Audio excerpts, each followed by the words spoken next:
Hello students, कैसे हैं आप सभी लोग। मैं अंकिता, आपकी इंग्लिश एजुकेटर, स्वागत करती हूँ आपका मैग्नेट ब्रेन्स हिंदी पर, जहां आपको मिलता है high quality education with so many top courses. चाहे सीबीएसई बोर्ड हो या फिर यूपीएमपी बिहार बोर्ड हो, क्लास 7 से लेकर क्लास 12 तक के लिए ये सभी कोर्सेज अवेलेबल हैं और वो भी एकदम फ्री ऑफ कॉस्ट। तो यानी स्टूडेंट्स, इस अपॉर्चुनिटी का फ़ायदा ज़रूर से ज़रूर आपको उठाना है। इसके अलावा अगर आपको ई नोट्स या ई बुक्स चाहिए तो उनके लिए लिंक्स आपको दिए गए हैं डिस्क्रिप्शन बॉक्स में। मेक श्योर आप उन लिंक्स पर ज़रूर से ज़रूर क्लिक करें ताकि आपको ई नोट्स और ई बुक्स से रिलेटेड सारी इन्फॉर्मेशन मिल जाए। इस इंपॉर्टेंट इन्फॉर्मेशन के बाद हम बढ़ते हैं हमारे आज के टॉपिक पे, जो कि है हमारे इंग्लिश सीरीज़ का सबसे पहला टॉपिक, पार्ट्स ऑफ स्पीच। तो स्टूडेंट्स, जैसा कि मैंने आपसे प्रॉमिस किया था कि मैं आप लोगों के लिए एक ग्रामर की ब्रांड न्यू सीरीज़ लेकर आऊँगी, जिसमें जो ग्रामर के टॉपिक्स होंगे वो सीक्वेंस वाइज होंगे। और जैसा कि आप लोग यानी मेरे सभी स्टूडेंट्स जो हैं मुझसे कहा करते थे, मैम बेसिक लेवल से समझाइए और मैम बिल्कुल एकदम शुरुआती तरीके से समझाइए, तो वो सारे तरीके समझने के लिए मैं उसी हिसाब से आपके लिए ये ब्रांड न्यू सीरीज़, जिसके लिए मैं बोल रही हूँ, वो सीरीज़ मैंने उसी हिसाब से प्लान की है, राइट। तो यहाँ हम शुरुआत करने जा रहे हैं सबसे पहले पार्ट्स ऑफ स्पीच से। अब पार्ट्स ऑफ स्पीच के कितने हिस्से होते हैं वो जानेंगे हम इस सेशन में। और जैसा कि आप देख ही पा रहे हैं कि आज हम पढ़ेंगे नाउन, और इस नाउन का पार्ट 1, यानी नाउन क्या होता है, क्या कॉन्सेप्ट है इसका, इसके बारे में सब जानेंगे और अच्छे से समझेंगे कि नाउन क्या होता है, इसके जो टाइप्स होते हैं वो क्या होता है। अब एक और इम्पॉर्टेंट बात मैं आपको यहाँ बता देती हूँ स्टूडेंट्स, कि अगर आप ये सोच रहे हैं कि ये किसी पर्टिकुलर क्लास के लिए या किसी बोर्ड के लिए है, तो ऐसा कुछ भी नहीं है। ग्रामर एक ऐसी चीज़ होती है स्टूडेंट्स कि आप किसी भी बोर्ड से हो, चाहे कोई भी स्टेट बोर्ड हो, नेशनल बोर्ड हो, इससे कोई फ़र्क नहीं पड़ता, कोई सा भी बोर्ड हो, आपके लिए ये ग्रामर के जो भी टॉपिक्स होते हैं वो रेलेवेंट होते हैं। एक चीज़ दूसरी, इसका मतलब ये है कि आप किसी भी बोर्ड से हैं, आपके लिए जो सीरीज़ मैंने स्टार्ट की है आपके लिए रेलेवेंट है। क्लास की जब बात आती है कि मैम ये 6th क्लास के लिए है, 7th के लिए है या 12th के लिए है, तो जी नहीं, कोई क्लास स्पेसिफिक ये नहीं है स्टूडेंट्स। क्लास 7 से क्लास 12 तक के लिए, जिसके लिए मैं कहती हूँ आपको कि आपके लिए पूरा मटेरियल ये जो है या पूरा जो कोर्स ये जो अवेलेबल है वो एकदम फ्री ऑफ कॉस्ट है। तो स्टूडेंट्स, क्लास 7 से लेकर क्लास 12 तक के लिए ये पूरी सीरीज़ बिल्कुल रेलेवेंट है। आप इसे देखिए, अच्छे से समझिए एंड मेक श्योर कि आप कोई भी वीडियो और इससे जुड़े हुए जो लाइव सेशंस भी मैं लेने वाली हूँ, जिसमें हम एक्सरसाइजेस सॉल्व करेंगे, उन्हें भी देखना बिल्कुल मत भूलिए, ताकि आपको अच्छे से क्लियर हो जाए कि मैं आपको यहाँ पर क्या कहना चाह रही हूँ, ताकि आपको कोई भी कॉन्सेप्चुअल डाउट ना रहे। आई होप स्टूडेंट्स मैंने आपको अच्छे से अपनी बात समझाती है। चलिए अब हम जानते हैं क्या होता है पार्ट्स ऑफ स्पीच। सबसे पहले स्टूडेंट्स, स्पीच क्या है।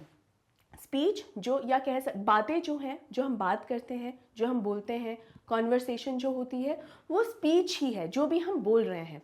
तो हम जो बोलते हैं वो है सेंटेंसेस, राइट। और एक सेंटेंस में जितने भी शब्द होते हैं, मतलब अलग अलग हिस्सों में वो विभाजित होते हैं। यानी जैसे सब्जेक्ट, वर्ब, ऑब्जेक्ट, देखिए ये सब होता है। यहाँ सब्जेक्ट भी होता है, वर्ब भी होता है, ऑब्जेक्ट भी होता है एक सेंटेंस में। अब एक सेंटेंस में ऑब्जेक्ट कई बार नहीं भी होता है। Is this correct? यस। कई वाक्य ऐसे होते हैं जिसके अंदर ऑब्जेक्ट नहीं भी होता है, लेकिन सब्जेक्ट और वर्ब तो होते ही हैं, राइट। अब यहाँ पर ये जो सब्जेक्ट हो गया या वर्ब हो गया, अलग अलग हिस्से हैं उसी एक सेंटेंस के। कोई शब्द एडजेक्टिव बन जाता है, कोई शब्द वर्ब होता है, कोई शब्द एडवर्ब होता है, राइट। ये ज़रूरी नहीं है कि ये सारे के सारे हिस्से एक साथ एक बार में ही उस वाक्य के अंदर प्रेजेंट हो, ये ज़रूरी नहीं होता। लेकिन जैसे कई बार नाउन है तो प्रॉपर नाउन होता है, यानी नाउन के जो अलग अलग हिस्से होते हैं, तो कभी सब्जेक्ट है, कभी वर्ब है, कभी ऑब्जेक्ट है, उसके साथ एडजेक्टिव है, एडवर्ब है, राइट।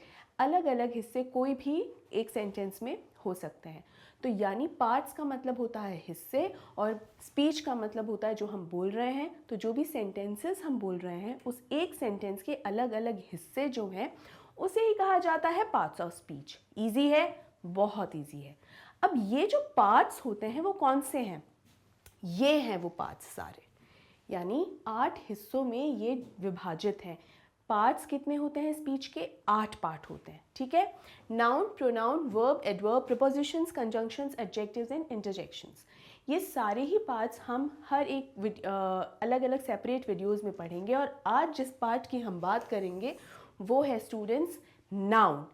क्या होता है नाउन, क्यों ज़रूरी है नाउन, किस तरीके से इस्तेमाल किया जाता है नाउन को, और उनके कितने प्रकार हैं, कितनी टाइप्स ऑफ नाउन्स होते हैं, ये सब आज हम जानेंगे इस वीडियो में। ऑलराइट स्टूडेंट्स, तो चलिए हम स्टार्ट करते हैं। What is noun. अब आप मुझे ये बताइए, क्या आपने वो गेम खेला है नेम प्लेस एनिमल थिंग? अगर नहीं खेला है तो मैं आपको बता दूं कि वो गेम जो है नाउन को ही दर्शाता है पूरी तरीके से। Name of a person, place, animal, thing, ये क्या होता है बेटा? नाउन ही होता है। ओके, देखिए इसकी डेफिनेशन हम देखते हैं। A noun is defined as a word that names और identifies a person, place, thing, idea और एनिमल। तो जब भी हम किसी भी इंसान का नाम या किसी एनिमल का, आइडिया, थिंग, इनके जब नेम्स लेते हैं तो क्या कह रहे हैं? वो नाम से जो हम संबोधित करके जो बोल रहे हैं वो क्या हो गया? नाउन हो गया। अब यहाँ देखिए जो कीवर्ड यहाँ पर है वो है नेम, यानी नेम। ये एक पेन है, right?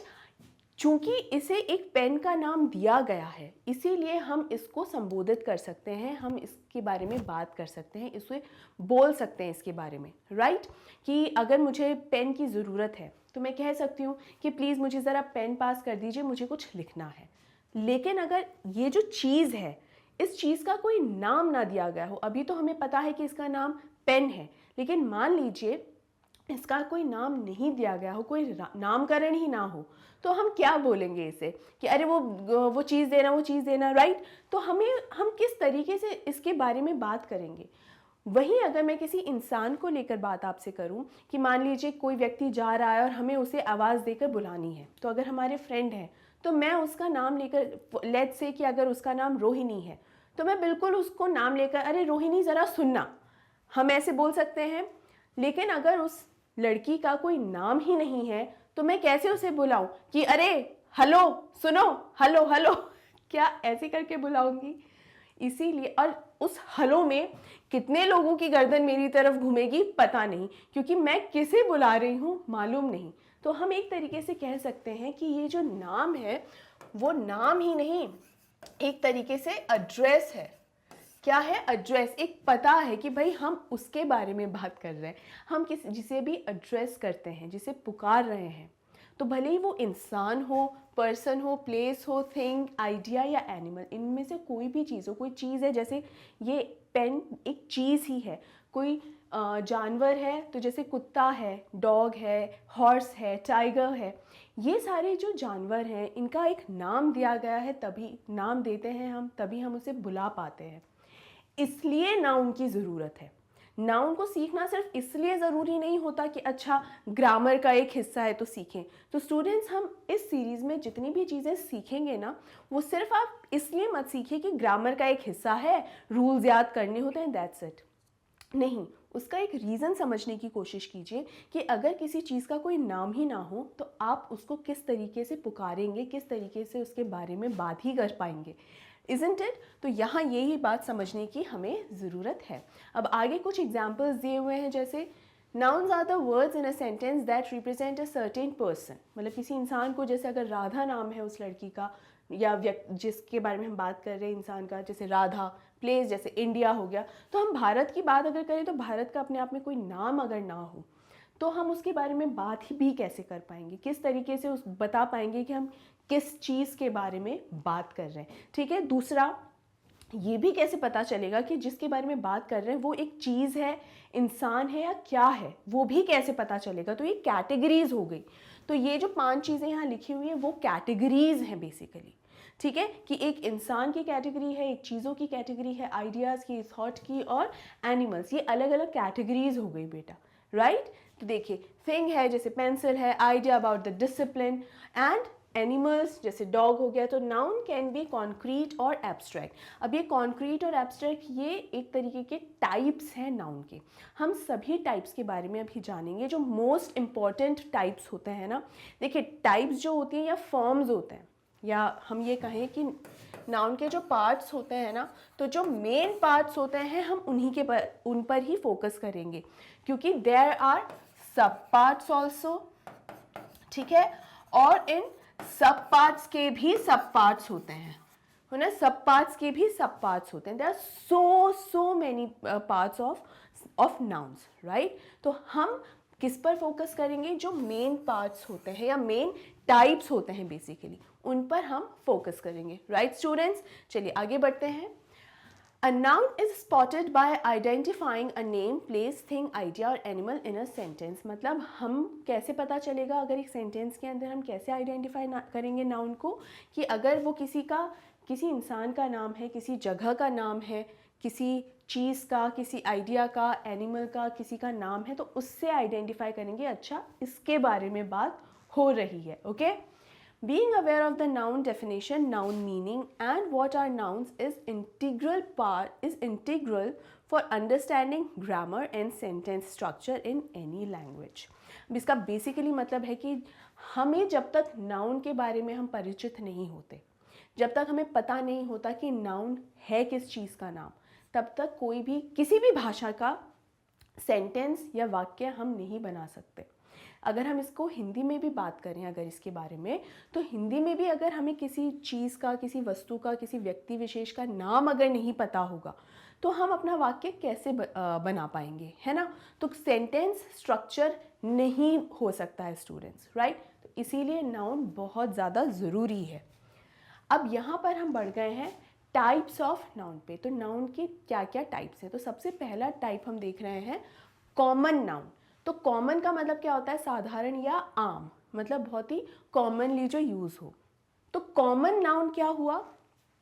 A noun that refers to a general category of people, places, animals or things is called a common noun. Common nouns do not represent a particular category or specific instance। यानी जब भी common noun के बारे में बात हो रही होती है, तो कॉमन नाउन कॉमनली यूज किए जाने वाले प्रोनाउंस होते हैं, एक चीज। दूसरा, उसमें कभी भी कोई स्पेसिफिसिटी नहीं होती है कि आप किसी की स्पेसिफिक आइडेंटिटी नहीं बता रहे हैं। क्या मतलब हुआ मैम इस बात का? वेल, एग्जाम्पल से समझते हैं कि इस बात का क्या मतलब है। देखिए, I am going to the hospital, यानी मैं अस्पताल जा रही हूँ या मैं चिकित्सालय जा रही हूँ, राइट। तो हॉस्पिटल क्या है? हॉस्पिटल एक प्लेस है। तो हमारी एक कंडीशन तो केटर हो गई, एक कंडीशन तो पूरी हो गई ना, कि प्लेस है। तो नाउन प्लेस को नाउन कहते हैं, बिल्कुल कहते हैं। तो क्या हॉस्पिटल एक प्लेस है? हाँ। और क्या प्लेस एक नाउन होता है? हाँ। तो इसलिए हॉस्पिटल भी क्या नाउन हुआ? हाँ। लेकिन कौन से हॉस्पिटल जा रही हूँ, क्या उस हॉस्पिटल का नाम है? नहीं है। लेट्स से अगर इस हॉस्पिटल का नाम होता नवजीवन हॉस्पिटल या नानावटी हॉस्पिटल या कोई भी दूसरा नाम अगर इस हॉस्पिटल का होता, तो इस हॉस्पिटल की एक और आइडेंटिटी या एक और स्पेसिफिक पहचान हमें पता चलती कि अच्छा, मैं जो हॉस्पिटल गई हूँ, कौन से हॉस्पिटल गई हूँ? इस पर्टिकुलर हॉस्पिटल गई हूँ, इस पर्टिकुलर हॉस्पिटल गई हूँ, ठीक है। इसको हम हॉस्पिटल मान के चलते हैं, ठीक है। तो इस पर्टिकुलर हॉस्पिटल गई हूँ, लेकिन हमारे पास यहाँ ऐसा इस हॉस्पिटल के लिए कोई नाम नहीं है। कोई भी हॉस्पिटल हो सकता है ये, राइट। तो इसलिए ये एक जनरल टर्म है, एक जनरल शब्द है, जनरल नाम है कि कोई भी अस्पताल हो सकता है, ठीक है बेटा। Next is I like using a pencil to sketch. मतलब मुझे स्केच करने के लिए पेंसिल का इस्तेमाल, पेंसिल से स्केचिंग करना मुझे बहुत पसंद है, बेसिकली ये है इसका मतलब। तो पेंसिल तो कोई सी भी हो सकती है, मतलब यहाँ पर क्या पेंसिल के बारे में उसकी कोई पहचान, हमें स्पेसिफिक पहचान पता है? क्या हमें पता है कि ये कौन से ब्रांड की पेंसिल है? हम जानते हैं क्या? जी नहीं, हम नहीं जानते। तो ये कोई सी भी पेंसिल हो सकती है कि आपके घर में जो 50 या ढेरों पेंसिल्स हो सकती है, उनमें से कोई भी पेंसिल उठाकर आप ले आए और उससे आप स्केचिंग कर रहे हो, और आप बेसिकली बस ये बता रहे हो कि पेंसिल स्केच करना पसंद है। तो कोई भी पेंसिल, ये पेंसिल की पूरी पेंसिल की पूरी कम्युनिटी दर्शा रही है, राइट? ये हॉस्पिटल की पूरी कम्युनिटी दर्शा रहा है ये शब्द, ठीक है? I bought a new car, ये कोई सी भी कार हो सकती है, कोई सी भी गाड़ी हो सकती है। क्या हमें ये पता है कि ये कौन सी वाली गाड़ी है? मर्सिडीज़ है या BMW है या हमर है? कौन सी गाड़ी है, क्या हमें पता है? नहीं। तो ये कार है, इसका मतलब ये कार का सिर्फ ये मतलब है कि एक गाड़ी खरीदी है, मैंने एक नई गाड़ी खरीदी है, दैट्स इट। कौन सी गाड़ी है, उसका क्या नाम है उस गाड़ी का, हमें कुछ नहीं पता। तो जब हमें ऐसे स्पेसिफिक नाम नहीं पता होते, जैसे ये हो गए नाउन, और इसके साथ जब हमें स्पेसिफिक नाम नहीं पता होते तो उसे क्या कहा जाता है? कॉमन नाउन, यानी आम नाउन भी कह सकते हैं एक तरीके से, मतलब समझने के लिए मैं बता रही हूँ कि साधारण या जनरल। ऑलराइट स्टूडेंट्स, अब ये आई होप यहाँ तक आपको अच्छे से समझ में आ गया होगा, क्योंकि ये सिंपल है, और चूंकि मैंने पहले से ही आपको बताया था कि मैं बिल्कुल बेसिक से आपको समझाना शुरू करूँगी, बिल्कुल क्योंकि इतनी ज़्यादा क्वेरीज आई थी मेरे पास कि मैम प्लीज़ बेसिक से समझाइए, मैम ज़ीरो से समझाइए, तो मैं अपनी तरफ से एकदम ज़ीरो से समझा रही हूँ आपको। तो होपफुली यहाँ तक आपको अच्छे से क्लियर है बेटा, ठीक है? आगे बढ़ते हैं। देखिए, जहाँ पर भी आपको कोई डाउट हो तो आप कमेंट में कमेंट करना नहीं भूलेंगे स्टूडेंट्स, ठीक है? मेक श्योर आप अपने डाउट्स ज़रूर उसमें लिखिए ताकि मैं उनको आंसर कर सकूँ। ऑलराइट, चलिए नाउ हम नेक्स्ट बढ़ते हैं प्रॉपर नाउन। हमने अभी कॉमन नाउन पढ़े, यस। अब यहाँ कॉमन नाउन से प्रॉपर नाउन पे, मतलब प्रॉपर का क्या मतलब हो गया? जहाँ पे स्पेसिफिक आइडेंटिटी हमें पता चल जाती है उस नाउन की, ठीक है? कैसे? Proper nouns are nouns that specifically name a person, place, animal or thing. जैसे मैं हूँ, तो मैं, अगर आप कहेंगे कि शी इज़ अंकिता मैम, तो अंकिता, ये जो नाम है अंकिता, ये दर्शाता है प्रॉपर कि हाँ, मेरी पूरी एक आइडेंटिटी बताता है कि अंकिता नाम है मेरा, राइट? तो उसे कहेंगे प्रॉपर। तो यानी एक नाम जब आपको स्पेसिफिक पता चलता है, so that is known as proper noun. फिर वो चाहे इंसान का नाम हो, प्लेस हो, एनिमल हो या थिंग हो, वस्तु हो, जानवर हो या जगह का नाम हो, तो भी अगर मैं आपसे कहूँ कि मैं एक शहर में गई थी, तो शहर एक प्लेस का नाम है, बिल्कुल। तो क्या शहर एक नाउन हुआ? बिल्कुल नाउन हुआ कि मैं शहर में गई थी, लेकिन यही मैं शहर की बजाय अगर लिखूं कि मैं दिल्ली गई थी, तो ये दिल्ली जो है वो एक प्रॉपर नाउन हो गया। क्यों हो गया प्रॉपर नाउन? क्योंकि अब वो कोई सा भी शहर नहीं है, वो एक शहर है जिसका नाम हमें पता है, और नाम क्या है?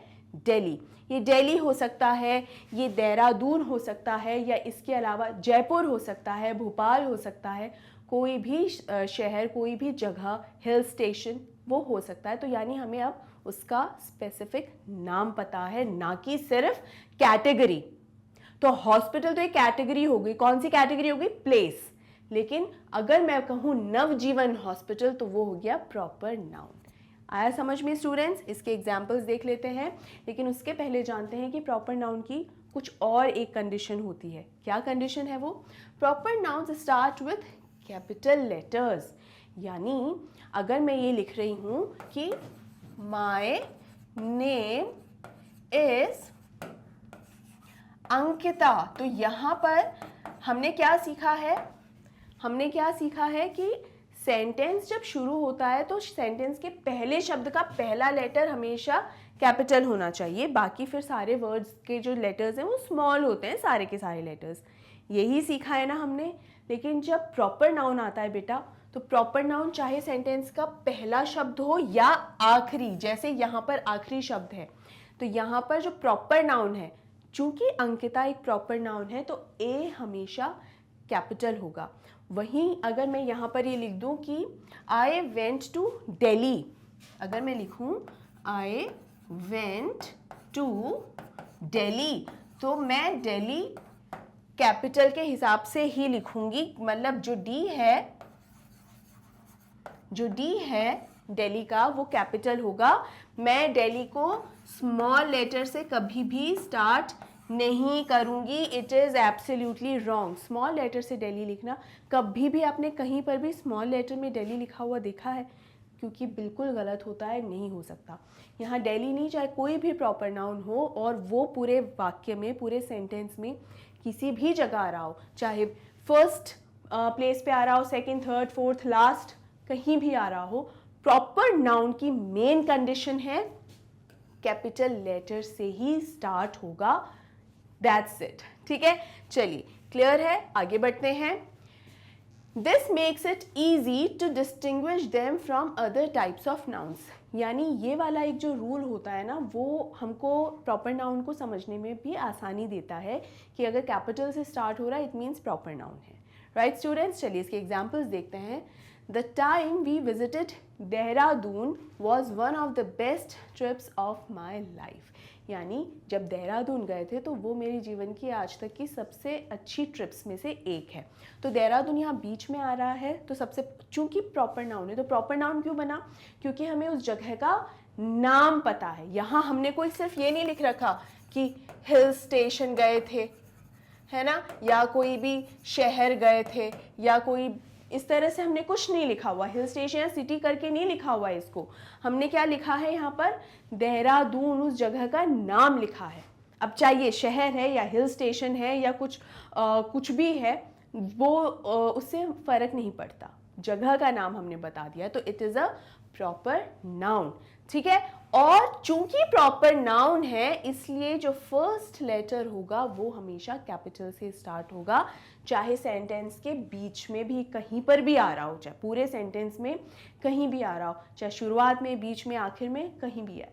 राइट स्टूडेंट्स, चलिए अगले एग्जाम्पल भी देख लेते हैं। I watched a film about MS Dhoni, मतलब महेंद्र सिंह धोनी पर एक बनी हुई एक फिल्म देखी। तो महेंद्र सिंह धोनी, फिर से हमें पता चल गया कि हाँ एक former Indian cricket team player हैं और फॉर्मर कैप्टन रहे हैं। Right, former captain of Indian cricket team. तो यहाँ पर ये जो नाम है it is a proper noun, और चूंकि प्रॉपर नाउन है तो M इज कैपिटल। राइट, अब आप मुझे जल्दी से कमेंट सेक्शन में बताइएगा कि उस मूवी का नाम क्या है जो MS धोनी के ऊपर बनी है। Right, it's very easy and I am sure आपने ज़रूर देखी होगी, क्योंकि मैं जानती हूँ MS धोनी जो है बहुत सारे स्टूडेंट्स के फेवरेट क्रिकेटर है। राइट, तो ज़रूर से ज़रूर बताइएगा कि वो कौन सी फिल्म है जो MS धोनी पर बनी है। राइट, क्या नाम है इस फिल्म का? अगले एग्जाम्पल पे देखिए, I love shopping at Mango. अब यहाँ ये मैंगो आम नहीं है, वो खाने वाला आम नहीं है, वो फ्रूट नहीं है, मैंगो एक ब्रांड का नाम है और बहुत ही अच्छा ब्रांड है। ठीक है, अब चूंकि यहाँ पर ब्रांड है एक मैंगो, राइट, इसके अलावा अगर हम देखें कि जैसे बाटा एक ब्रांड है, राइट, नाइकी एक ब्रांड है। बेटा इसको नाइक नहीं बोलते, it is known as Nike. ठीक है, इसको नाइकी कह के बुलाते हैं। तो नाइकी एक ब्रांड है, किसके ब्रांड है? फुटवेयर के। ठीक है, फुटवेयर के ब्रांड्स हैं ये। तो ये प्रॉपर नाउन्स हुए क्योंकि हमने ब्रांड का नाम यहाँ पर लिखा है। हमने सिर्फ ये नहीं लिखा कि आई बॉट ब्रांडेड शूज, ये नहीं लिखा है मैंने, ब्रांडेड शूज नहीं लिखा है मैंने कि मैं ना बहुत अच्छे ब्रांड के शूज लेकर आई, नहीं, मैंने उस ब्रांड का नाम लिखा है। कौन सा ब्रांड? बाटा हो गया, नाइकी हो गया, या फिर मैंगो हो गया। और मैंगो एक बहुत ही फेमस एपरल ब्रांड है स्टूडेंट्स, एक्सेसरीज भी मिलती हैं और बहुत ही सुंदर सुंदर ड्रेसेस भी मिलती हैं। ठीक है, तो ये एक ब्रांड का नाम है, तो यहाँ name of a particular brand is given. Clear है? तो यहाँ पर हमारा प्रॉपर नाउन कौन सा हुआ? मैंगो। दूसरी बात, मैंगो का M कैपिटल होगा क्योंकि प्रॉपर नाउन है, तो कोई फर्क नहीं पड़ता, कोई भी फर्क नहीं पड़ता कि वो सेंटेंस में कहाँ आया है। ठीक है, अब एक छोटी सी एक्सरसाइज स्टूडेंट्स मैं आपको दे रही हूँ। देखिए यहाँ पर मैं आपको समझाते जा रही हूँ, आप भी समझते जा रहे हैं, लेकिन इस्तेमाल करना, यूसेज, एप्लीकेशन, ये बहुत ज़रूरी होता है। राइट स्टूडेंट्स, तो यहाँ मैं आपसे ये बताना चाह रही हूँ कि कॉमन और प्रॉपर नाउन्स हम पढ़ चुके हैं, मैं आपको समझा चुकी हूँ। अब आप अपने समझ के अनुसार ज़रूर एक लिस्ट बनाइए। ठीक है, हो सके तो कमेंट सेक्शन में भी ज़रूर लिखिएगा, लेकिन ज़रूर कॉमन नाउन्स और प्रॉपर नाउन्स की अपने आप से एक लिस्ट बनाइए। कोई भी एक कैटेगरी पहले अपने दिमाग में सोच लीजिए कि मैं, लेट्स से प्लेस, कि मुझे प्लेस की प्रॉपर नाउन्स लिखने हैं और कॉमन नाउन्स लिखने हैं। तो प्लेसेस आप कुछ भी कह सकते हैं, आप कह सकते हैं रेलवे स्टेशन लिख सकते हैं, बस स्टॉप लिख सकते हैं, हॉस्पिटल जैसे था हॉस्पिटल लिख सकते हैं, इसके अलावा सिटी लिख सकते हैं, शहर, बहुत सारी चीज़ें ऐसी लिख सकते हैं। मान लीजिए कैटेगरी आपने प्लेस सोच रखी है, उसके बाद ये कॉमन नाउन्स हो गए, उसके बाद प्लेस के आप प्रॉपर नाउन्स क्या क्या लिख सकते हैं, सिर्फ प्लेस के। हाँ, तो कौन कौन से लिख सकते हैं, जैसे रेलवे स्टेशन का आप प्रॉपर कोई नाम लिख सकते हैं, let's say Kamlapati railway station है ना, इस तरीके का आप नाम लिख सकते हैं। यहाँ पर ये मैंगो इज़ अगेन, ये तो खैर ब्रांड है, लेकिन मान लीजिए मैंगो स्टोर रूम अगर आपने लिख दिया, मैंगो स्टोर अगर आपने लिखा, not store room, I am sorry, mango store, अगर आपने मैंगो स्टोर लिखा तो again it becomes a place, एक जगह हो गई ना कि मैंगो का स्टोर है। आप इस तरीके से भी अलग अलग जगह का नाम लिख सकते हैं। देहरादून लिख दिया, दिल्ली अगेन दिल्ली लिख दिया, या जयपुर, भोपाल, इस तरीके की जगह लिखी, तो ये प्रॉपर नाउन्स हो गए।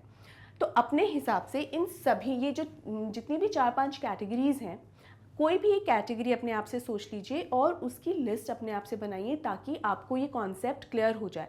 तो मैं तो आपको समझा ही रही हूँ, लेकिन अपने आप से भी ये कॉन्सेप्ट्स क्लियर करना स्टूडेंट्स आपके लिए बहुत ज़्यादा इंपॉर्टेंट है।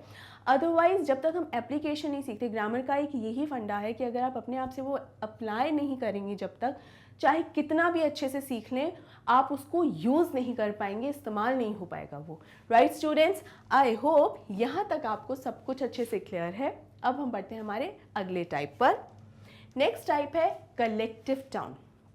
अब प्रॉपर सीख लिया, कॉमन भी सीख लिया, आप सीखेंगे कलेक्टिव। क्या होता है कलेक्टिव? कलेक्टिव का मतलब होता है इकट्ठा करना या एकत्रित, यही मतलब होता है ना। नाउन में भी जब हम कलेक्टिव नाउन यूज़ करेंगे तो यही के जो इकट्ठे या एकत्रित नाउन्स होते हैं उन्हें कहा जाता है कलेक्टिव नाउन। लेकिन मैम इसको यूज़ कैसे किया जाएगा, देखते हैं पहले इसकी definition. A noun used to refer a group of individuals. जो ग्रुप ऑफ इंडिविजुअल्स जो हैं उन्हें जब रेफर किया जाता है तो उसे कलेक्टिव नाउन कहा जाता है। कैसे, देखिए, चाहे इंडिविजुअल्स हो, चाहे एनिमल्स हो या थिंग्स हो, और things as a single unit is called a collective noun. It shows a grouping of similar things. Collective nouns are a type of singular noun but they represent a plurality of items. यानी इसका क्या मतलब हुआ students, मैं आपको इसको example के तौर पे समझाती हूँ ताकि आपको अच्छे से और अच्छे से क्लियर हो जाए। जैसे यहाँ एग्जाम्पल है अ फ्लॉक ऑफ बर्ड्स, ठीक है। अब यहाँ पर जो फ्लॉक है, चाहे अ फ्लॉक ऑफ बर्ड्स हो गया या a flock of sheep, sheep भी होता है ना, अ फ्लॉक ऑफ शीप। तो ये जो फ्लॉक शब्द है वो क्या दर्शा रहा है कि यहाँ पर बर्ड्स का झुंड है, यानी सिर्फ बर्ड्स का झुंड बताया जा रहा है। उस बर्ड के झुंड में कोई शेर या चीता नहीं है। लेट्स से कि अगर वहाँ पर टाइगर भी, तो क्या हुआ, नाउन ही तो हुआ ना। लेकिन अगर बर्ड्स एंड टाइगर दोनों हैं तो हमको ये लिखना पड़ेगा a flock of birds and a tiger, ये हमको मेंशन करना पड़ेगा, क्योंकि यहाँ हमने क्या सीखा है, it shows grouping of similar things, similarity होनी चाहिए। यानी बर्ड्स जितनी होंगी ना, उन बर्ड्स ही जब इकट्ठी होंगी ना, सिर्फ बर्ड्स, ऐसा नहीं कि हाथी, घोड़ा, शेर, चीता सब इकट्ठे हो गए और फिर उसको कह दिया फ्लॉक, नहीं, ऐसा नहीं होगा। यानी यहाँ पर सिर्फ बर्ड्स के ही ग्रुप को कहा जाएगा फ्लॉक। दूसरा, अपने आप में जो फ्लॉक है वो ये दर्शा रहा है कि it is a group of birds, या फिर फ्लॉक ऑफ शीप क्या दर्शाएगा, अ ग्रुप ऑफ शीप, यानी भेड़ों का झुंड। तो ये फ्लॉक अपने आप में ये शब्द दर्शाता है। दूसरा एग्जाम्पल देखते हैं, अ क्लास ऑफ स्टूडेंट्स। तो जब क्लास ये शब्द आता है, मान लीजिए मैं एक स्कूल में हूँ, मैं वहाँ पर टीचर हूँ और मैं दूसरी टीचर से बात कर रही हूँ, और बात करते हुए फिर मैं बोलती हूँ कि चलिए अब मैं चलती हूँ, मेरी क्लास का टाइम हो गया है। तो ये जो मेरी क्लास का टाइम हो गया है वो अपने आप क्या दर्शाएगा, वो ये दर्शाएगा कि मुझे अब क्लासरूम में जाना है, वो क्लासरूम में या उस रूम में जिसमें स्टूडेंट्स बैठे होंगे, उन्हें मुझे पढ़ाना है। मैं क्लास में जा रही हूँ, मतलब मैं किसी भी ऐसी जगह जा रही हूँ जहाँ पे स्टूडेंट्स हैं। क्लास अपने आप में ये दर्शाती है। कभी भी क्लास का मतलब ये नहीं होगा कि अच्छा वहाँ पर और 5-6 लेडीज़ हैं और मुझे उनसे कोई डिस्कशन करने के लिए जाना है तो मैं उसे क्लास कह रही हूँ। No, it's not like that. Class का अपने आप में अर्थ यही है कि स्टूडेंट्स जहाँ पर हैं, पढ़ाई करने के लिए जहाँ पर हैं, ठीक है। अ हाइव ऑफ बीज, तो यहाँ पर हाइव क्या होता है, मधुमक्खी का छत्ता। यानी अगर मैं हाइव अकेला सिर्फ हाइव भी बोलूँ कि there is a hive, there is a hive there. अगर मैं ऐसे बोलूं कि वहां एक मधुमक्खी का छत्ता है, तो अगर मैं यहाँ बोलूं कि वहां एक छत्ता है, मधुमक्खी शब्द अगर इस्तेमाल ना भी करूं, सिर्फ कहूं छत्ता है, तो क्या आप समझ में आ जाएगा कि अच्छा मधुमक्खी का छत्ता है, वहां पे ढेर सारी मधुमक्खियां होंगी। यस, तो यानी हाइव भी, ये शब्द भी जो हुआ वो क्या हुआ, एक कलेक्टिव नाउन, मतलब किन्हीं किसी चीज को इकट्ठा एकत्रित जो है वो दिखाता है कि अच्छा हाइव का मतलब है जहां बहुत सारी मधुमक्खियां इकट्ठी हैं।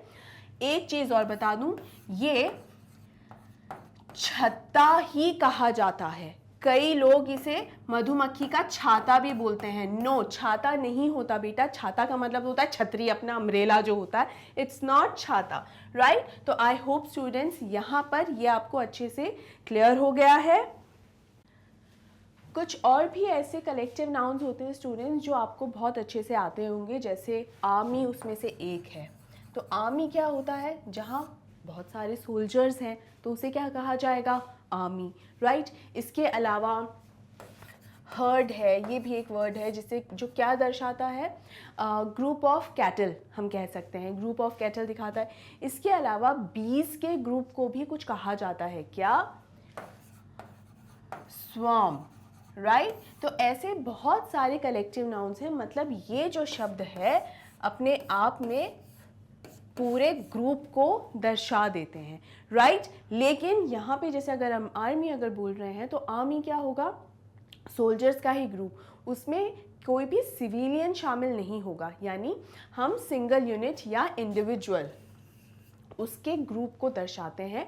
और वो दर्शाने के लिए जो नाम, जिस शब्द का इस्तेमाल होता है, जिस नाम का इस्तेमाल होता है, उसे ही कहा जाता है collective noun. I hope students यहाँ तक आपको अच्छे से क्लियर हो गया होगा। और अब हम बढ़ते हैं हमारे अगले टाइप ऑफ नाउन की तरफ, एब्स्ट्रैक्ट नाउन। अब एब्स्ट्रैक्ट का मतलब क्या होता है, बेसिकली एब्स्ट्रैक्ट होता है जिसका कोई फॉर्म नहीं होता, बेसिकली, राइट, कोई एक स्पेसिफिक फॉर्म नहीं होता। फॉर एग्जाम्पल, अगर मैं कहूँ कि बताइए ये क्या है, ये एक ट्राइंगल है। अगर बताऊं, पूछूं आपसे कि ये क्या है, तो ये एक सर्कल है।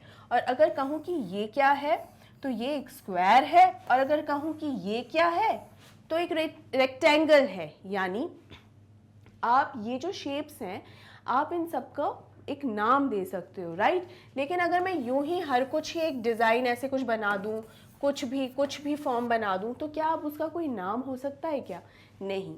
ऐसे ही चीज़ों को जिसका कोई फॉर्म एज सच ना हो, कोई एज सच डिफाइंड शेप ना हो, उसे कहा जाता है एब्स्ट्रैक्ट। ये मतलब होता है एब्स्ट्रैक्ट का। जैसे आपने एब्स्ट्रैक्ट आर्ट या एब्स्ट्रैक्ट पेंटिंग बहुत सुना होगा, बहुत कॉमनली, जो सबसे ज़्यादा कॉमनली सुनने में आता है उनमें से एक है एब्स्ट्रैक्ट पेंटिंग। उसमें जो डिज़ाइन होती है वो सिर्फ एक आर्टिस्ट को ही जो समझ सकता है, उसे समझ में आती है, शायद किसी आम इंसान को उसको समझना मुश्किल ही रहे, राइट। तो ऐसों को क्या कहा जाता है, एब्स्ट्रैक्ट कहा जाता है। अब एब्स्ट्रैक्ट नाउन क्या होता है, आइए देखते हैं। A word that represents an idea, a state or an intangible concept is called an abstract noun। अब ये intangible का मतलब क्या होता है, टेंजिबल या इंटेंजिबल। इनटेंजिबल का मतलब होता है जिसे छुआ नहीं जा सकता, और टेंजिबल का मतलब हो सकता है जिसे छू सकते हैं। फॉर एग्जाम्पल, ये बोर्ड है, ये जो स्क्रीन है, मैं इसे छू सकती हूँ, राइट। तो ये बोर्ड हो गया टेंजिबल। लेकिन हवा है, क्या मैं हवा को छू सकती हूँ, हाँ, महसूस कर सकती हूँ, और हो सकता है हवा मुझे बहुत बढ़िया से छू जाए, लेकिन मैं क्या हवा को छू सकती हूँ कि अच्छा यहाँ हवा चल रही है, यहाँ बह रही है, थोड़ी सी हवा पकड़ लूँ, क्या ऐसा संभव है, जी नहीं, ये संभव नहीं। और इसे ही कहा जाता है इंटेंजिबल, राइट स्टूडेंट्स। आगे बढ़ते हैं। Abstract nouns are things that cannot be seen or touched physically but are present as feelings or emotions। यानी एब्स्ट्रैक्ट नाउन वो होते हैं जिन्हें हम ना तो देख सकते हैं ना ही छू सकते हैं।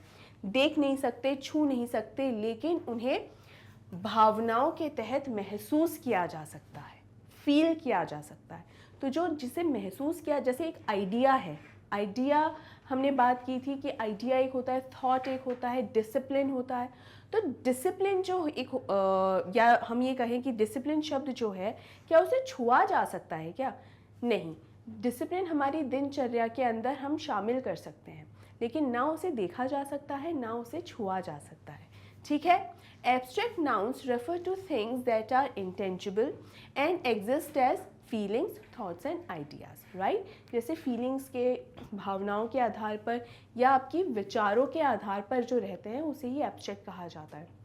विचार भी, हमारे जो दिमाग के जो विचार होते हैं वो क्या दिखाई देते हैं? जी नहीं। क्या उन्हें छुआ जा सकता है? बिल्कुल भी नहीं। तो इसीलिए ये क्या हो गए स्टूडेंट्स? Abstract nouns. इसे एग्जाम्पल से समझते हैं। Honesty is the best policy, मतलब किसी भी काम को करने का जो सबसे अच्छा तरीका होता है कि आप उसे पूरी ईमानदारी के साथ करें। लेकिन ये जो ईमानदारी है या ये जो ऑनेस्टी है, क्या दिखाई देती है? क्या इसे छुआ जा सकता है? अब आप कहेंगे हाँ मैम, ऑनेस्टी और ईमानदारी तो दिखाई देती है। कोई इंसान जब ईमानदारी से काम करेगा तो वो हमें दिखाई देगा ना। हाँ, वो व्यक्ति अच्छे से ईमानदारी से काम कर रहा है तो उसके काम करने के तौर तरीके जो है वो हमें दिखाई देगा। लेकिन वो कौन सी स्पेसिफिक चीज़ है जिसे देखकर आप कहेंगे कि ये ईमानदारी है? जैसे ये पेन है, ये पेन अगर मैंने यहाँ रखा है तो आप इस पेन को देख के बोल सकते हैं कि ये एक पेन है। लेकिन ईमानदारी की कौन सी शक्ल सूरत है भाई? नहीं, ईमानदारी की ऐसी कोई शक्ल सूरत नहीं है, कोई शेप, कोई फॉर्म नहीं है। ठीक है, ये एक भाव है, या कह सकते हैं कि ये एक इंसान की एक आदत हो सकती है, या एक इंसान इस प्रकार का हो सकता है। ये एक उसकी अच्छाई है, एक गुण है, बेसिकली क्वालिटी है। और ये क्वालिटी जो है वो कोई उसे देखा नहीं जा सकता, उसकी कोई शक्ल सूरत नहीं होती। तो इसीलिए ऑनेस्टी क्या हुआ हमारा? एक एब्स्ट्रैक्ट नाउन हो गया। ठीक है, आगे बढ़ते हैं। That man is testing my patience, मतलब वो व्यक्ति जो है मेरे सब्र का इम्तिहान ले रहा है। तो ये जो सब्र है, पेशेंस का मतलब क्या होता है? सब्र या धैर्य, है ना। धैर्य या सब्र कहते हैं हम। तो सब्र या धैर्य का भी कोई शक्ल सूरत होती है क्या? ऐसी शक्ल सूरत जिसे या तो देखा जा सके या छुआ जा सके। महसूस करने वाली बात नहीं कह रही हूँ, छुआ जा सके, इस तरह से या तो छुआ जा सके या उसे देखा जा सके। जैसे ये पेन दिखाई दे रहा है, जैसे इस पेन को मैं छू सकती हूँ। महसूस करने वाली बात नहीं हो रही है स्टूडेंट्स, क्योंकि महसूस तो हवा को किया जा सकता है ना। तो ये इस तरीके की बात नहीं कर रही। तो यहाँ पर हम जो बात कर रहे हैं कि सब्र दिखाई नहीं दे रहा है, लेकिन है, उसका एग्जिस्टेंस, उसकी प्रेजेंस या उसकी मौजूदगी है, पूरी तरीके से है। ठीक है, तो इसीलिए इसे क्या कहा जा रहा है? Abstract noun. लास्ट एग्जाम्पल देखते हैं। फ्रीडम, आज़ादी, must not be considered as a liberty. तो यहाँ पर लिबर्टी और फ्रीडम वैसे सिनोनिमस होते हैं, यानी अर्थ इनके समान अर्थ होते हैं। फ्रीडम भी आज़ादी है, और बेसिकली लिबर्टी है कि किसी को बहुत ही ज़्यादा छूट जब दे देते हैं तो जो आज़ादी को ना गलत वे में जब हम इस्तेमाल करने लग जाते हैं, उसे कहने लग जाते हैं कि हमने छूट ले ली है बहुत, राइट। तो बेसिकली सिनोनिमस ही हुए ना। तो इसीलिए यहाँ पर फ्रीडम और लिबर्टी फिर से, क्या कोई शक्ल सूरत है इनकी? क्या कोई फॉर्म है इनका? क्या कोई डिज़ाइन है इनकी? जी नहीं, नहीं है। ना देखी जा सकती है, ना छुई जा सकती है। और इसीलिए फ्रीडम और लिबर्टी ये दोनों ही क्या हुए? हमारे एब्स्ट्रैक्ट नाउन्स। अब आप कहेंगे मैम, एक ही सेंटेंस में दो नाउन्स? बिल्कुल हो सकते हैं। एक ही सेंटेंस में दो या उससे ज़्यादा नाउन्स भी हो सकते हैं, और ज़रूरी नहीं है कि दोनों नाउन को एक ही तरीके का नाउन होना ज़रूरी है। फॉर एग्जाम्पल, इस सेंटेंस में जो दो नाउन्स हैं, दोनों ही नाउन एब्स्ट्रैक्ट नाउन है, राइट। लेकिन ज़रूरी नहीं है कि दोनों एब्स्ट्रैक्ट हो तभी ये संभव है, या कोई दूसरे हो तभी संभव है। नहीं, हो सकता है एक नाउन एब्स्ट्रैक्ट हो और दूसरा नाउन कलेक्टिव हो। ये भी हो सकता है कि एक नाउन प्रॉपर हो और दूसरा नाउन कॉमन हो। तो यानी अलग अलग तरीके के नाउन्स भी हम एक सेंटेंस में देखने को मिल सकते हैं, राइट। इसमें कोई भी कंफ्यूजन वाली बात भी नहीं है स्टूडेंट्स, इस चीज़ को ध्यान रखना। और कभी भी ये मत सोचना कि भाई कोई लिमिटेशन है कि एक सेंटेंस में बस इतने ही नंबर ऑफ नाउन्स हो सकते हैं। नहीं, ऐसा कुछ भी नहीं है, कितने भी हो सकते हैं और कोई सा भी कितने भी बार हो सकता है, राइट। क्लियर है? यहाँ तक अच्छे से समझ में आया? आगे बढ़े। जो नेक्स्ट हमारा नाउन है वो है कॉन्क्रीट नाउन। कॉन्क्रीट नाउन क्या होता है? डेफिनेशन देखते हैं। A concrete noun is a type of noun that refers to tangible objects that can be felt or perceived physically using their senses. यानी टेंजिबल का मतलब जो मैंने अभी भी बताया कि जिसे छुआ जा सकता हो, यानी ये जो बर्ड एक हो गया या स्क्रीन हो गई, ये टेंजिबल ऑब्जेक्ट ही हुआ जिसे छुआ जा सकता है. उसके अलावा क्या लिखा हुआ है? दैट कैन बी फेल्ट और perceived physically using their senses.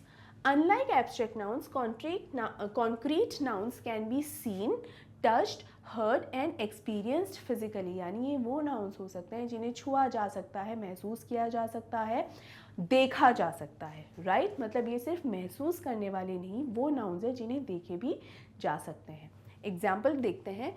The tree was 100 years old. यानी जो ट्री है, ट्री को क्या देखा जा सकता है? हाँ बिल्कुल देखा जा सकता है. तो यानी ये क्या हुआ? एक एक कॉन्क्रीट नाउन हो गया है. आगे, द फैमिली ट्रेवल्ड बाय बस. यानी बस भी क्या हो गई है? एक कॉन्क्रीट नाउन हो गई है. क्या बस को छू सकते हैं? बिल्कुल छू सकते हैं. एंड कैन बी फेल्ट और perceived physically using their senses. क्या उसको हम देख सकते हैं? सेंसेस यही होते हैं ना कि हम आंखों से देख सकें. और अगर कार उसका हॉर्न अगर बजता है बस का तो सुना जा सकता है.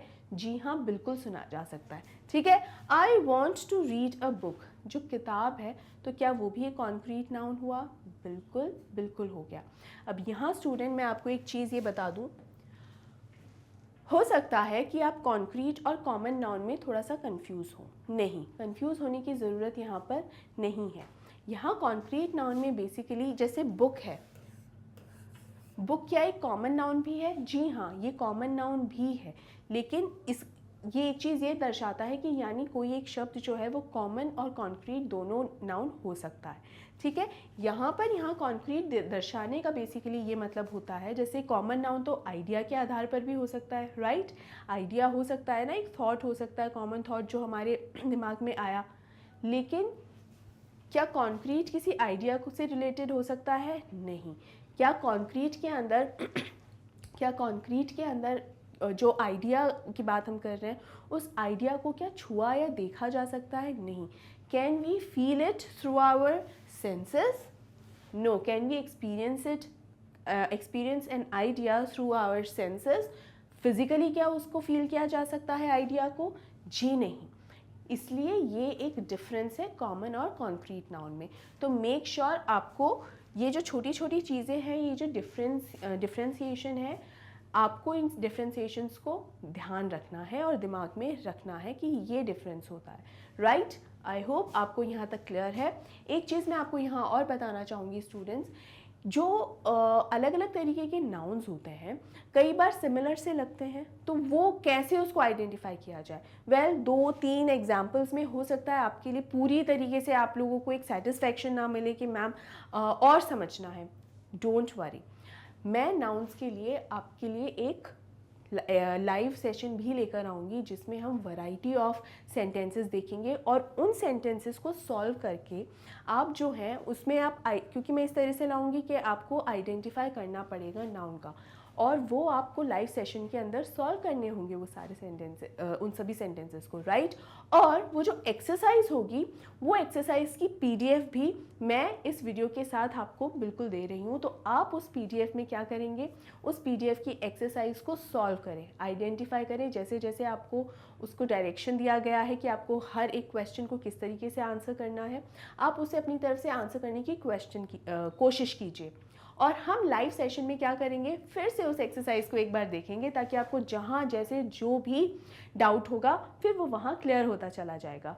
एक और इम्पॉर्टेंट बात मैं यहाँ बता दूँ कि ये ज़रूरी क्यों है, क्यों ये जो रिकॉर्डेड सेशन अभी आप जो देख रहे हैं, मैं जो आपको पढ़ा रही हूँ, इसके बाद लाइव की ज़रूरत क्यों है? क्योंकि यहाँ आप सीख तो जाएंगे लेकिन सिर्फ ये याद हो पाएगा कि अच्छा कॉन्क्रीट नाउन क्या है और उसकी डेफिनेशन क्या है.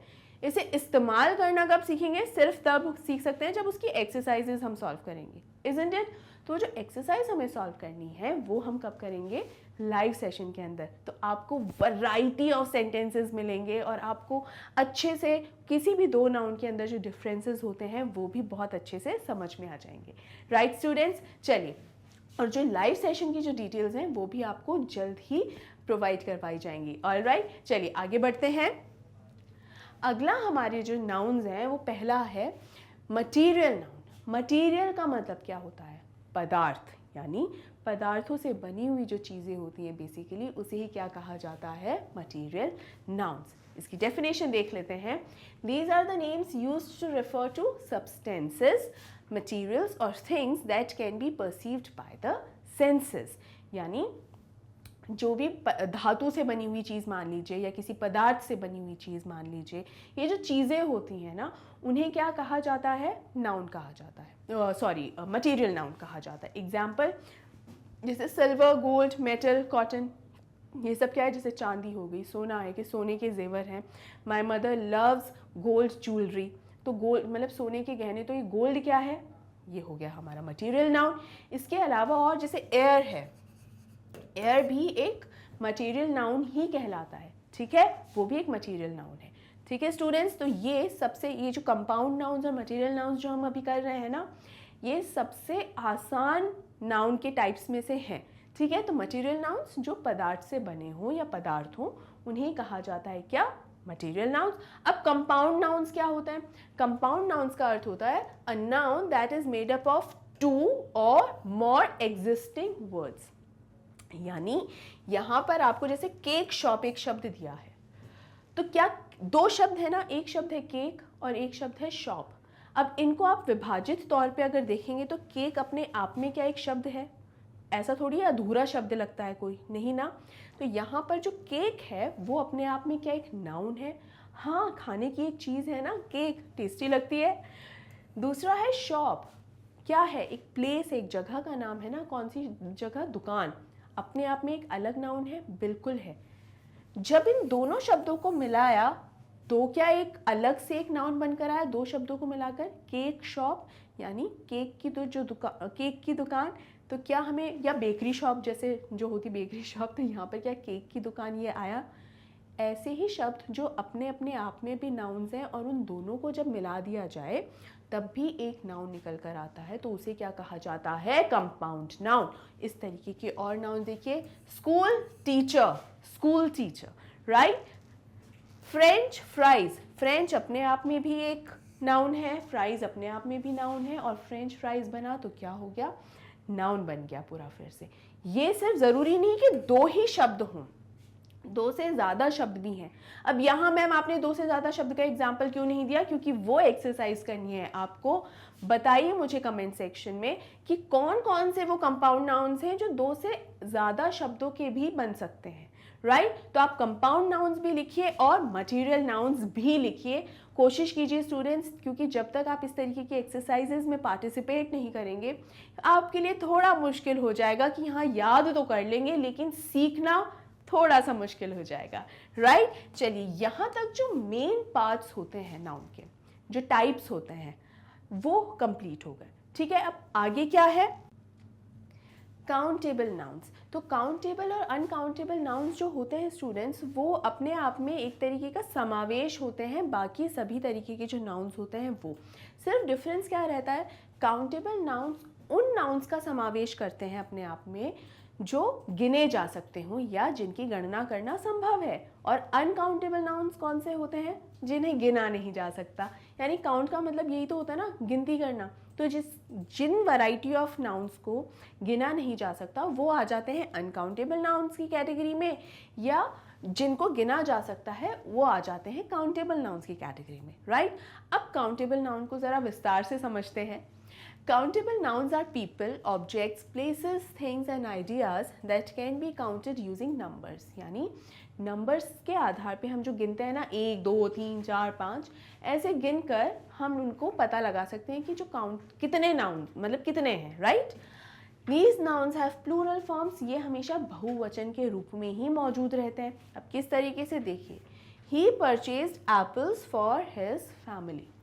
अब एप्पल्स ये नाम, ये मतलब सेब हैं, तो यहाँ हिंदी में अगर हम बोलेंगे तो सेब अगर बोलेंगे तो वो तो एक सिंगुलर, वो एक वचन ही लगता है। लेकिन इंग्लिश में जब हमने एप्पल्स बोल दिए हैं तो इसका अर्थ क्या है कि एक से ज़्यादा ही है।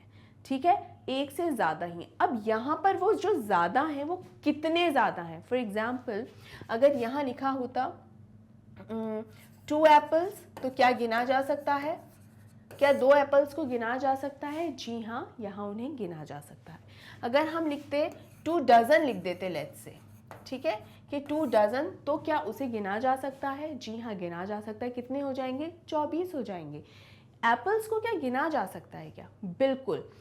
यहाँ पर अगर आप सोचें, मैं आपने यहाँ 2 kg या 2 डजन क्यों नहीं लिखा? उसका रीज़न ये है स्टूडेंट्स कि एप्पल्स को सिर्फ यूनिट के हिसाब से ही गिना जाए ये ज़रूरी नहीं है।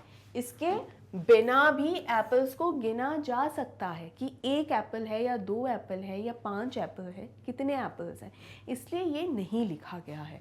So he purchased apples for his family, मतलब 1 से तो ज़्यादा ही है, वो कितने हैं वो हम यहाँ मेंशन कर ही सकते हैं, ठीक है। She borrowed 2 purses from a friend, तो यहाँ पे 2 पर्स हैं, तो यहाँ इससे आप समझिए कि क्या बताना चाह रहा है। प्लूरल फॉर्म्स जो हैं वो इससे भी आप समझिए कि 2 पर्स है, मतलब अगर सिर्फ एक ही पर्स होगा तब तो उसकी क्या ही काउंटिंग होगी, लेकिन 2 पर्सेस हैं यानी तभी तो उसकी काउंटिंग करेंगे, तभी तो ये पता चल पाएगा कि इसकी गणना करना, इसकी गिनती करना संभव है या नहीं। तो यहाँ जब एक से ज़्यादा कोई चीज़ होती है और अगर गिनी जा सकती है तभी हमें समझ में आता है कि अरे हाँ, इसे गिनना संभव है। अब यहाँ आप जो चीज़ एक समझिए वो ये समझिए कि यहाँ हमने 2 लगाया है, ये जो एप्पल्स है, यहाँ पर अगर एप्पल्स की जगह शुगर लिखा होता, सिर्फ शुगर लिखा होता, that he purchased sugar for his family, तो क्या वो भी काउंटेबल में आता? जी नहीं, वो काउंटेबल में नहीं आता। यही डिफरेंस समझाने के लिए ये एग्जाम्पल मैं आपके लिए यहाँ लेकर आई हूँ। शुगर को या चीनी के जो दाने होते हैं लेट्स से, या शुगर ही क्यों, शुगर की बजाय हम राइस ले सकते हैं, ठीक है, चावल। राइस क्या होता है? चावल होता है ना, तो हम वो भी ले सकते हैं। यहाँ पर अगर एप्पल की जगह राइस या शुगर लिखा होता तो हमें वो हम क्या गिन सकते थे? नहीं। चाहे चावल हो गया या चीनी हो गई, ये वो चीज़ें हैं, वो नाउन्स हैं जिनकी गिनती अपने आप में नहीं हो सकती। हम कभी भी इनके दाने गिनने नहीं बैठ सकते, दानों के हिसाब से हम इन्हें नहीं गिन सकते।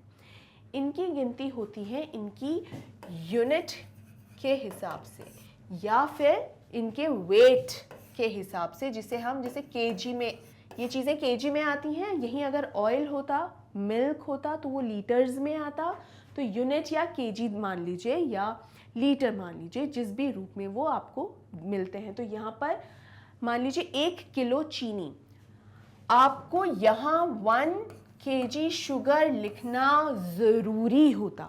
तो काउंटेबल और अनकाउंटेबल को एक साथ समझने की कोशिश कीजिए कि क्यों यहाँ पर एक बार नहीं भी लिखा तो चलता है, लेकिन यहाँ नहीं लिखा तो नहीं चलता है। आपको बताना होगा, हाँ ये हो सकता है कि सम शुगर, कि थोड़ी सी चीनी, सम शुगर हो सकता है, बिल्कुल हो सकता है, अदरवाइज नहीं। आप अगर बताना चाह रहे हो कि कितना, तो इतना, तो ये इतना बताने के लिए आपको वो यूनिट जो है मेंशन करनी पड़ेगी कि 1 किलो है या 2 किलो है। तो चीनी जो है उसके वज़न के आधार पर गिनी जा सकती है, 1 2 3 4 5, अच्छा 50 दाने, तो आप 50 दाने चीनी दे दो, तो क्या ये संभव है? जी नहीं। लिक्विड की जो चीज़ें होती हैं उनके साथ भी यही होता है कि अगर हम कहें पानी, तो कितना पानी? 1 पानी 2 पानी, क्या हम ऐसे कहते हैं? जी नहीं। पर हाँ, 1 गिलास पानी, 2 गिलास पानी, या फिर 1 बॉटल पानी, 2 बॉटल पानी, या 1 लीटर पानी, 2 लीटर पानी, ये हम बोल सकते हैं। तो हमें उसके लिए यूनिट मेंशन करना आवश्यक है। किसके लिए? अनकाउंटेबल नाउन्स के अंदर, ठीक है, तभी उसकी गिनती की जा सकती है। 1 किलो चीनी और 5 किलो राइस, इनकी गिनती करना संभव है? हाँ। तो टोटल कितना हो गया? 5 किलो राइस है, 1 किलो चीनी है, वो आ जाते हैं फिर काउंटेबल में। क्या ये समझ में आया? लेकिन अपने आप में चीनी, अपने आप में राइस, या अपने आप में वाटर, ये अनकाउंटेबल नाउन है, इनका कभी भी काउंटिंग नहीं की जा सकती तब तक जब तक इनमें कोई यूनिट मेंशन ना हो जाए। ठीक है स्टूडेंट्स, यहाँ तक क्लियर है। लास्ट के एग्जाम्पल भी एक बार देख लेते हैं।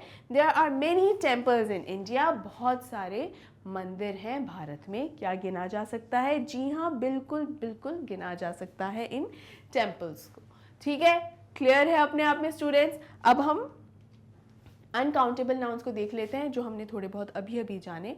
Uncountable nouns are those objects and ideas that can not be counted using numbers. गिनती करके नंबर्स से हम उसको नहीं कर सकते। यही मेजर डिफरेंस होता है, जो हमने पहले सीखा कि नंबर से हम उसको करते हैं, लेकिन यहाँ हम नंबर से उसको नहीं कर सकते हैं। कि भाई एक एप्पल है या 2 एप्पल है, बिल्कुल हम काउंट कर सकते हैं, लेकिन अनकाउंटेबल में चीनी जैसी ऐसी चीज़ है कि 1 चीनी है या 2 चीनी है, हम वो नहीं कर सकते हैं। ठीक है, this means that the individual units of these nouns can not be counted. Individual units जो होती हैं वो काउंट नहीं हो सकती हैं इस अनकाउंटेबल नाउन में। These nouns do not have plural forms, इनके प्लूरल फॉर्म भी नहीं होते। कैसे? अभी पता चलेगा। Words such as some, any, much and enough can be used to describe the quantity of those nouns. अब यहाँ पर देखिए, गिने नहीं जा सकते हैं, दैट इज ट्रू, गिने तो नहीं जा सकते, लेकिन फिर भी गिनती के आधार पर ही ये बने होते हैं। इसको कैसे समझेंगे हम कभी भी ये नहीं, जैसे हम बोलते हैं सम, एनी, कि थोड़ा सा चाहिए। मान लीजिए अगर आपको पानी पीना है या चाय पीनी है, तो होता है ना कि आपके घर पे गेस्ट आए, आपने पूछा आप क्या लेंगे, चाय, कॉफ़ी, ठंडा? चाय बना लो। कितनी? थोड़ी थोड़ी सी बना लो। अब ये थोड़ी थोड़ी सी चाय का क्या पैमाना है? कितना? कितनी थोड़ी सी? तो थोड़ी सी चाय, अरे नहीं, थोड़े से और चावल डालिए, नहीं, 1 रोटी तो ले लीजिए। अब 1 रोटी का तो एक डेफिनेट फॉर्म है कि हाँ 1 रोटी चाहिए, 1 रोटी स्पेसिफिक बता दी, लेकिन थोड़ी सी रोटी कभी हम बोलते हैं क्या? नहीं। तो वो 1 रोटी गिनती में शामिल हो सकती है।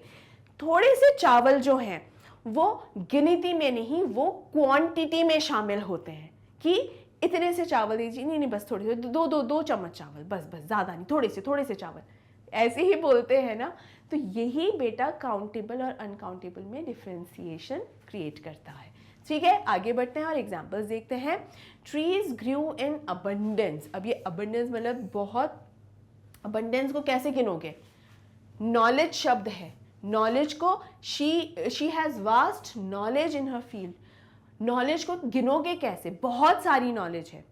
तो यहाँ पर ये जो गणना है वो गिनती के आधार पे नहीं, वो क्वांटिटी के, अरे उसकी नॉलेज तो बहुत अच्छी है, अरे उसको ज़्यादा खास उसको ज्ञान नहीं है, उसकी नॉलेज तो बहुत ही पुअर है, वीक है, तो कम है, तो कम है, ज़्यादा है, इतनी है, उतनी है, कितनी है। तो ये सब जो होता है इसको स्पेसिफिक काउंट नहीं किया जा सकता बेटा। ठीक है, she appreciated her tolerance. Tolerance मतलब सहन शक्ति। तो शी अप्रिशिएटेड हर टॉलरेंस, उसकी सहन शक्ति को कैसे? बहुत सहनशील है, उसमें तो बिल्कुल भी सहनशीलता नहीं है। तो ये कम है, ज़्यादा है, इसके हिसाब से ही सिर्फ काउंटेबल और अनकाउंटेबल नाउन्स जो होते हैं उनको हम गिन सकते हैं, या मतलब उसके बारे में बात कर सकते हैं, नॉट गिन सकते हैं, सॉरी, उनके बारे में बात कर सकते हैं। उसी तरह यहाँ पर जैसे मैंने आपको शुगर का एग्जाम्पल दिया था, तो some sugar, give me some sugar, या राइस, या ऐसी कोई भी चीज़, जैसे मैंने वाटर भी लिखा था, या मिल्क भी है, या ऑयल है। ठीक है, ये सब है, राइट? तो ये सब अनकाउंटेबल है नाउन। ये काउंटेबल किस वे में हो सकते हैं? जैसा मैंने पहले समझाया कि अगर केजी हो गया, केजीज में हो गया, या लीटर्स में हो गया, उस हिसाब से ही हम इसको बस काउंट कर सकते हैं, तो फिर काउंट हो सकता है, अदरवाइज काउंट नहीं हो सकते हैं। ठीक है स्टूडेंट्स, समझ में आया? क्लियर है अच्छे से? यहाँ पर हमारे जितने भी जो नाउन्स थे वो सारे हमने कवर कर लिए हैं। टाइप्स ऑफ नाउन्स जितने भी थे, किस किस तरीके से उनका यूसेज के हिसाब से भी हमने एग्जांपल्स देखे ताकि आपको और अच्छे से क्लियर हो जाए। अब यहाँ मैं आपको वैसे ही बता चुकी हूँ कि हम जो एक्सरसाइज करेंगे उसमें चूँकि वैरायटी ऑफ सेंटेंसेस रहेंगे तो आपके लिए और भी ज़्यादा ईजी हो जाएगा उसको समझना।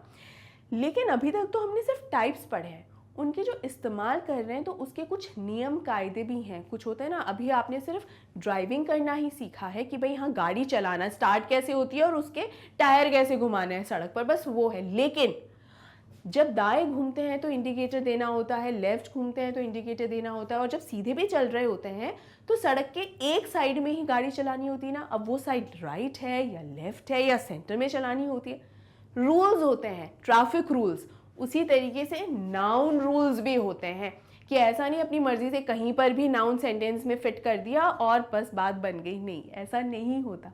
इसीलिए हमें अब क्या सीखना ज़रूरी है स्टूडेंट्स, नाउन के रूल्स। तो हम अब वो सीखेंगे आफ्टर टाइप ऑफ नाउन्स, और फिर और अच्छे से इसका हमें एक क्लैरिटी बन जाएगी। तो स्टूडेंट्स, यहाँ पर हमारा जो नाउन है वो पूरा कंप्लीट होता है, उसका जो कॉन्सेप्ट है वो पूरा कंप्लीट होता है। लेकिन जैसा कि मैंने आपको बताया कि नाउन को इस्तेमाल करने के कुछ नियम कायदे भी होते हैं, तो रूल्स भी होते हैं, रूल्स ऑफ नाउन, वो उसके लिए एक अलग सेपरेट वीडियो बनाया है, तो आप उसे ज़रूर देखिए ताकि आपको नाउन को इस्तेमाल करने के रूल्स भी अच्छे से समझ में आ जाएं। मेक श्योर स्टूडेंट्स, ये जो वीडियो मैंने जिस सीक्वेंस में बनाए हैं आप उसी सीक्वेंस में इन वीडियोस को देखें ताकि आपको और बेहतर तरीके से नाउन का कॉन्सेप्ट और उसका एप्लीकेशन वो सब अच्छे से समझ में आ जाए, और तब आप अपनी जो एक्सरसाइजेज हैं स्पेशली जो नाउन से रिलेटेड होगी वो उसे भी आप सॉल्व कर सकेंगे, राइट। अब आखिर में आपको इस वीडियो को लाइक ज़रूर से ज़रूर कर देना है और ज़्यादा से ज़्यादा शेयर करना है ताकि बाकी स्टूडेंट्स को भी इसका फ़ायदा मिल सके।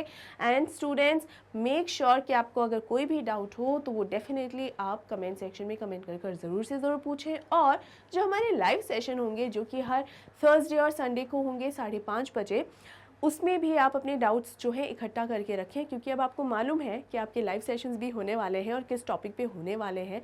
तो मेक श्योर आप ये काम ज़रूर करें ताकि आपका कोई भी कंसेप्चुअल डाउट जो है वो नहीं रहे, राइट स्टूडेंट्स। फिर से याद दिला देती हूँ, मेक श्योर आप इस वीडियो को लाइक करें, ज़्यादा से ज़्यादा शेयर करें, और अगर आपने अभी तक मैग्नेट ब्रेन्स हिंदी को सब्सक्राइब नहीं किया है तो अभी इसी वक्त इसे सब्सक्राइब कीजिए, क्योंकि यहाँ आपको मिलता है high quality education with so many top courses. ये सारे कोर्सेज जो है स्टूडेंट्स क्लास 7 से क्लास 12 तक के लिए अवेलेबल हैं, वो भी एकदम फ्री ऑफ कॉस्ट। तो प्लीज़ इस अपॉर्चुनिटी का फ़ायदा ज़रूर से ज़रूर उठाइए। और इसके अलावा अगर आपको ई बुक्स या ई नोट्स चाहिए तो उनके लिंक्स आपको दिए गए हैं डिस्क्रिप्शन बॉक्स में। उन लिंक्स पे क्लिक करते ही आपको ई नोट्स और ई बुक्स के बारे में सारी जानकारी इजीली मिल जाएगी। इसके अलावा स्टूडेंट्स, आप हमें फॉलो करें इंस्टाग्राम, टेलीग्राम, फेसबुक और ट्विटर पे, जहाँ पे आपको सारी चैनल से जुड़ी हुई जो लेटेस्ट अपडेट्स हैं वो भी मिल जाएगी। और आखिर में मैं फिर से आपको याद दिला दूँ स्टूडेंट्स की पूरी सीरीज़ को सीक्वेंस में देखना है, डाउट होने पर पूछ लेना है, और मोस्ट इम्पॉर्टेंटली अपना ध्यान रखना नहीं भूलना है। तो अपना ध्यान रखिए, अपनी तैयारी मेरे साथ पक्की रखिए, एंड सी यू सून।